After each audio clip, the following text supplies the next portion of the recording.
Peer নিয়ে আলোচনা চলতেছে। তবে আমি খুশি, এক সময় যারা প্রচলিত নির্বাচনকে হারাম মনে করত, এক সময় যারা প্রচলিত নির্বাচনকে হারাম মনে করত, এখন সেই প্রচলিত নির্বাচনকে তারা পিয়ারের কারণে, হালাল তো দূরের কথা, এইটাকে সুন্নত বানায় দিয়েছে। এটা ভালো, এটা উন্নতি হয়েছে কমপক্ষে। একসময় নির্বাচনকে হারাম মনে করত, এখন পিয়ারকে তারা হারাম মনে করে। অথচ আল্লাহর বান্দা পিয়ার কি জিনিস জানিই না। সংখ্যা আনুপাতিক হারে নির্বাচন হবে। দেখেন, গোটা দুনিয়ার মধ্যে বিভিন্ন পদ্ধতিতে নির্বাচন চলছে। এর মধ্যে 170টা দেশে নির্বাচন হয়, তার মধ্যে 91টা দেশে পিয়ার সিস্টেমে নির্বাচন হয়। পিয়ারের হাজারো পদ্ধতি আছে। আসলে মূল ব্যাখ্যাটা কোন জায়গায়? সংসদ যারা সদস্য হবে তাদের কাজটা কি, এইটা নির্ধারণ করার আগ পর্যন্ত সব জায়গায় গ্যাঞ্জাম লাগবে। স্থানীয় সরকারের কাজটা কি, যেমন চেয়ারম্যান, উপজেলার চেয়ারম্যান, মেয়র, মেম্বার, জেলা পরিষদের চেয়ারম্যান, এদের কাজটা কি? স্থানীয় পরিষদ এবং সংসদ, এই দুইটার মধ্যে পার্থক্য না বুঝলে পিয়ারে গিয়ে আপনার গ্যাঞ্জাম লাগবে। পিয়ারে গিয়ে কি লাগবে? ভেজাল লাগবে, গ্যাঞ্জাম লাগবে। আমরা মনে করি সংসদ সদস্যের মূল কাজ হলো আইন প্রণয়ন করা, আইন বাস্তবায়ন করা। আর স্থানীয় সরকারের কাজ হলো উন্নয়ন করা। এই রাস্তা লাগবে, ঘাট লাগবে, পোল লাগবে, ব্রিজ লাগবে, এটার কাজ হলো স্থানীয় সরকার, চেয়ারম্যান, মেম্বার, উপজেলার চেয়ারম্যান, জেলা পরিষদের চেয়ারম্যান, মেয়র, কথাটা বুঝাতে পারিনি। এদের কাজ হলো স্থানীয় উন্নয়ন করা। আর এমপিদের কাজ হলো আইন প্রণয়ন করা, আইন বাস্তবায়ন করা।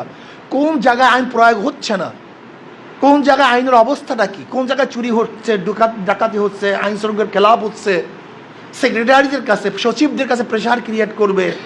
তারা দেশটাকে সুন্দর সুস্থ রাখার চেষ্টা করবে। এর জন্য দরকারটা কি? যোগ্যতা সম্পন্ন কিছু মেম্বার অফ পার্লামেন্ট, সংসদ যারা সদস্য হবে তাদের মধ্যে যোগ্যতা থাকা চাই। কি থাকা চাই? যদি যোগ্যতাই না থাকে তাহলে সে আইন প্রণয়ন করবে কিভাবে?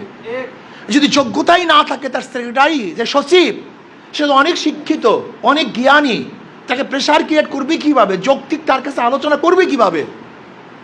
এর জন্য আমরা মনে করি যে সংসদ সদস্যদের অনেক বেশি যোগ্যতার প্রয়োজন, জ্ঞানী হওয়ার প্রয়োজন। তার আইন প্রণয়ন করবে, দেশকে কীভাবে ডেভেলপ করবে, অন্য দেশের সাথে সম্পর্কটা কিভাবে রাখবে, কতটুকু রাখবে, কতটুকু বাদ দিবে। কথাটা বুঝাতে পারি রে? গোটা বাংলাদেশের অর্থনীতির অবস্থাটা কী হবে, অর্থনীতি বাজেট করবে, অর্থনীতি কোথার থেকে আসবে, সে ব্যাপারে তারা চিন্তা ভাবনা করবে। এইটা হলো পার্লামেন্টের মেম্বারদের কাজ। এখন কি করবেন?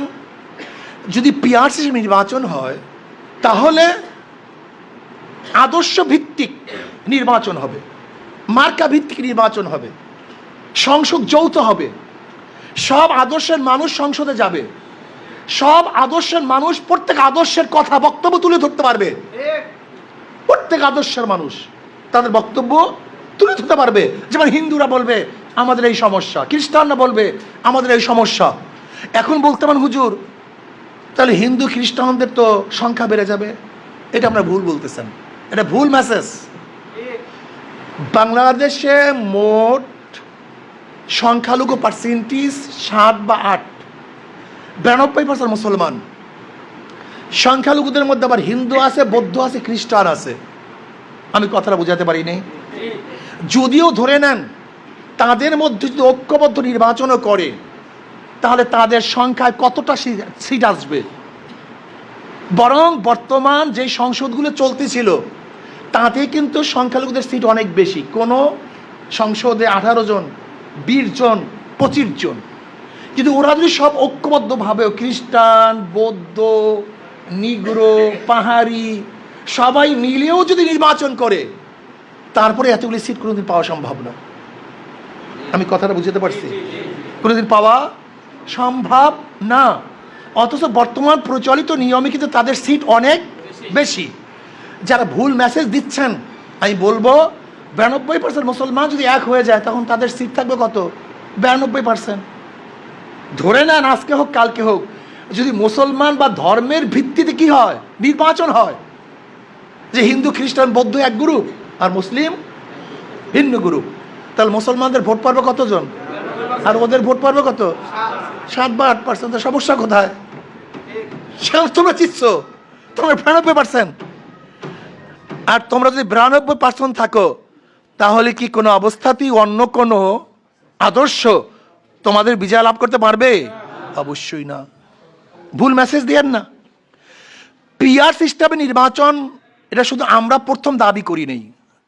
2008 সনের আমাদের ইস্তেহারের মধ্যে পিআরের কথা আমরা বলেছি।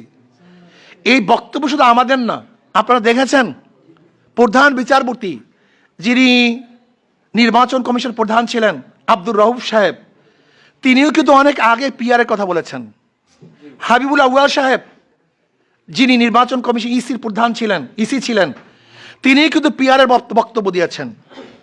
শুধু কি তাই, গোটা বাংলাদেশের যারা জ্ঞানী, যারা ফ্যাসিস্ট চায় না, যারা চায় না লুটপাট, যারা চায় না অত্যাচার অবিচার, তারাও কিন্তু পিআরের পক্ষে।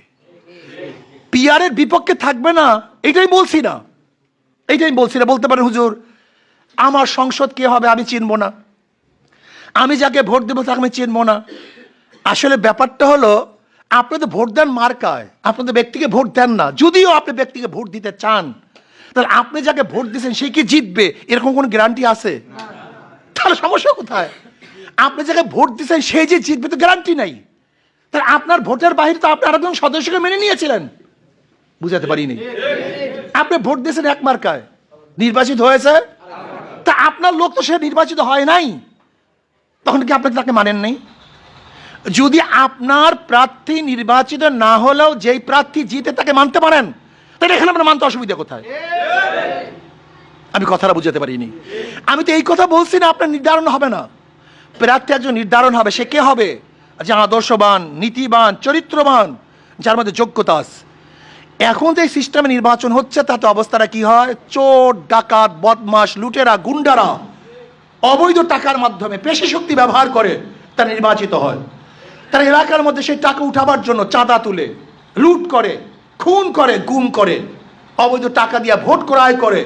কিন্তু পিআর সিস্টেমে নির্বাচন হলে অবৈধ টাকার সরাসরি থাকবে না, গুন্ডারা ক্ষমতায় যেতে পারবে না, চাঁদাবাজি চিরতরে বন্ধ হয়ে যাবে। আজকে কি করতেছে আমরা সংসদ সদস্যরা বিজি কি করে? বাজেট করে ব্রিজের উপরে। এই বাজেট কেন করে? চুরি করার জন্য। কিন্তু যদি আমি সংসদ সদস্য ওখানে না থাকি, ওখানে বাজেট হবে কিন্তু আমার চুরির ভাগ থাকবে না, শতভাগ কাজ হবে। যাই হোক, আমি যেটা বলতেছিলাম, এদেশের জন্য পিআর সিস্টেম সবচেয়ে নিরাপদ। সব দলের সব আদর্শের মানুষ তারা সংসদের সদস্য হিসাবে যাবে, তাদের মত ব্যক্ত করবে। গোটা বাংলাদেশের লাফালাফি, কাটাকাটি, মিছিল, মিটিং রাস্তায় না করে সংসদে বসে কথা বলবে। মানুষ নিরাপদে থাকবে, হরতাল থাকবে না, গুম থাকবে না, অবরোধ থাকবে না, কিচ্ছু থাকবে না। প্রত্যেকের আদর্শ সংসদে কথা বলবে। সমস্যা কোথায়? জাতীয় সংসদ হবে, নিরাপদ হবে। বলতে পারেন সংসদ বারবার ভেঙে যাবে। এখনো যদি পার্সেন্টেজে ভোট না পান, তাহলে সংসদ ভাঙার কি সম্ভাবনা নাই? কি কথা বলেন না কেন? বলতে পারেন হুজুর সংসদ স্থায়ী হবে না, এটা দুর্বল কথা। বরং আমি মনে করি পিআর সিস্টেমের নির্বাচনে সংসদ স্থায়ী থাকবে। যদি মনে করেন হুজুর না স্থায়ী থাকবে না, তাহলে আমি প্রশ্ন করব, এখনো যদি সংখ্যাগরিষ্ঠতা কোনো মার্কা না পায়, কোনো দল না পায়, তাহলে সংসদের কি স্থায়িত্ব থাকে? তখন কি সংসদ দুর্বল হয় না? তো এখানেও দুর্বল হয়, এখানেও দুর্বল হয়। নেগেটিভ পজিটিভ উভয় জায়গায় আছে। যদি পিআর সিস্টেমের নেগেটিভ থাকে 2টা, পজিটিভ আছে 98টা। আর বর্তমান প্রচারিত নির্বাচনে যদি পজিটিভ থাকে 2টা, নেগেটিভ 98টা। দেখেন প্রত্যেক জায়গায় ভালো মন্দ আছে। আমরা ঔষধ সেবন করার আগে কি দেখি? ঔষধ সেবন করার আগে দেখি এইটাই সাইড এফেক্ট হতে পারে, এই সাইড এফেক্ট হতে পারে, কিন্তু তারপর ঔষধ সেবন করি কেন? সাইড এফেক্টের সংখ্যা কম কিন্তু ভালো হওয়ার সম্ভাবনা বেশি। ঠিক আমরাও দেখব পিআরের ভালো হওয়ার সম্ভাবনা বেশি না বর্তমান পরিচালিত নিয়মে ভোট হইলে ভালো হওয়ার সম্ভাবনা বেশি? যদি দেখি পিআরে নির্বাচন হলে ভালো হওয়ার সম্ভাবনা বেশি, তাহলে আমি অনুরোধ করবো বাংলাদেশের জন্য পিআর সিস্টেম নির্বাচন সবচেয়ে নিরাপদ। পিআরসি নির্বাচন করা উচিত। পিআর কারা চায় না? কে চায় না? পিআর চায় না যারা সন্ত্রাসী করে নির্বাচিত হতে চায়, তারা পিআর চায় না। যারা দখলদারি করতে চায় তারা পিআর চায় না। যারা অবৈধ টাকা দিয়ে ভোট ক্রয় করতে চায় তারা পিআর চায় না। আর যারা স্বচ্ছ সুন্দর আদর্শবান মানুষকে ক্ষমতা দিতে চায় তারা পিআর চায়।